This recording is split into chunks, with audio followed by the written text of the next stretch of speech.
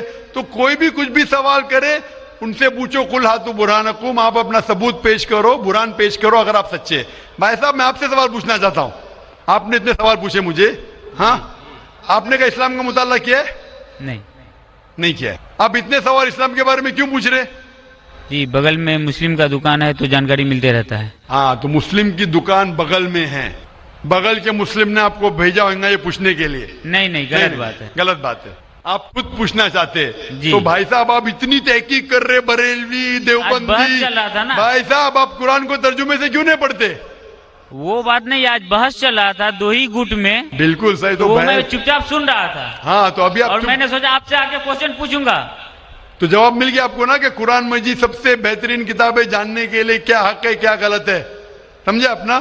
تو میری درخواست ہے آپ سے بھائی صاحب کہ آپ قرآن مجید کا ترجمہ پڑھیے, آپ کو ڈائریکٹ صحیح چیز ملیں گی. نہ بغل والے سے پوچھیے نہ اپنے بغل کے مسلمان سے پوچھیے, ڈائریکٹ قرآن مجید کا ترجمہ پڑھیے. ہندی جانتے ہندی میں پڑھیے, جو زبان جانتے بنگالی جانتے بنگالی میں پڑھیے, اس کے اوپر عمل کرو, آپ کو اس دنیا اور آخرت میں فائدہ ہوگا.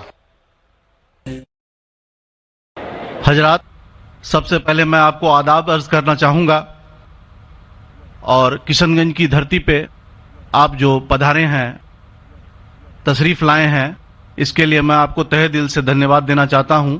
میرا نام جتیندر ہے اور میں پیس ٹی وی برابر دیکھتا ہوں اور برابر آپ کی تقریر میں نے سنی ہے, لیکن سوال کرنے کا آج موقع مجھے ملا ہے. مجھے تو یوں لگ رہا تھا کہ ان سوالوں کے جلجلے میں میں کہیں اپنا اصلی سوال نہ بھول جاؤں, مگر خدا کا شکر ہے مجھے اپنا سوال یاد ہے اور بخوبی یاد ہے. میں آپ سے گزارش کروں گا, آپ نے ابھی کئی باتوں میں ہندو اور مسلمان کو ایک کرنے کی کوشش کی, میں اسے بہت اچھی بات کہوں گا, بہت آپ نے, میں سراہوں گا اس بات کو. لیکن میرا ایک سوال ہے, ذہنی سوال ہے یہ کہ ہمارے, میں جین ہوں ویسے, broadly we are Hindu, so there is a question کہ ہم ہندوؤں میں کسی کو پریشان کرنا یا کسی کی ہتیا کرنا منع غلط کہا گیا ہے. یہ مذہب اس کی اجازت نہیں دیتا, اور جہاں تک اسلام سے میرا تعلق ہے اور اسلام کی مجھے جو تعلیم ہے اور جانکاری ہے, ان کے انسار بے گناہوں کا قتل اسلام میں بھی ورجت ہے. اسلام کہیں بھی کسی بھی صورت میں بے گناہوں کو قتل کرنے کی اجازت نہیں دیتا. اگر آپ میرے سوال کا بخوبی اور میرے ذہن میں جچنے والا سوال ہے یہ جواب دے دیں تو میں بھی آپ کا مرید بن جاؤں گا. یوں تو مرید ہوں ہی, لیکن پھر مرید بن جاؤں گا کہ انسانوں کو سب سے اونچی شریڑی میں رکھا گیا ہے جہاں تک میں جانتا ہوں. اور میں جب قریب اپنے کئی مسلمان انٹلیکچوئلز دوستوں سے سوال کرتا ہوں کہ سب کچھ ملتا ہے مگر آپ بلی کیوں دیتے ہیں, آپ ود کیوں کرتے ہیں, تو انہوں نے کہا کہ یہ چیزیں مسلمانوں کو استعمال کے لیے دی گئی ہے. میں اس پہ کلیریفیکیشن چاہوں گا صاحب کا, آپ کا کلیریفیکیشن چاہوں گا. میں اس سوال کا جواب چاہوں گا آپ سے. وعلیکم السلام بھائی صاحب, آپ پہ سلامتی ہو. بس میں سوال کیا ہے کہ وہ پیس ٹی وی ماشاءاللہ کافی وقت سے دیکھ رہے, اور وہ کہتے ہیں کہ ہر مذہب میں کہا گیا ہے کہ قتل کرنا, انسان کی جان لینا غلط ہے, حرام ہے.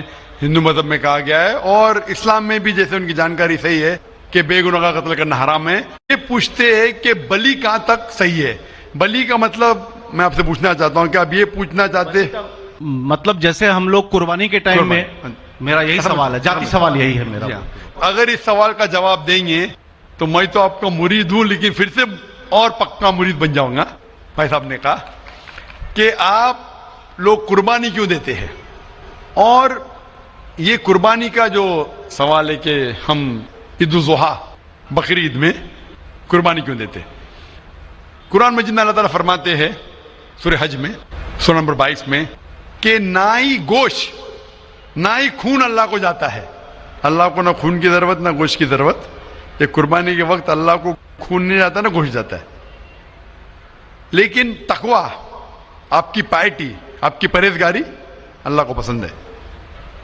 آپ اگر دیکھیں گے کہ عید الاضحیٰ کے بارے میں کیوں ہم قربانی کرتے, اور واقعہ جانیں گے ابراہیم علیہ السلام کا کہ ابراہیم علیہ السلام کو اللہ سبحانہ و تعالیٰ نے, اس وقت بت پرستی بہت عام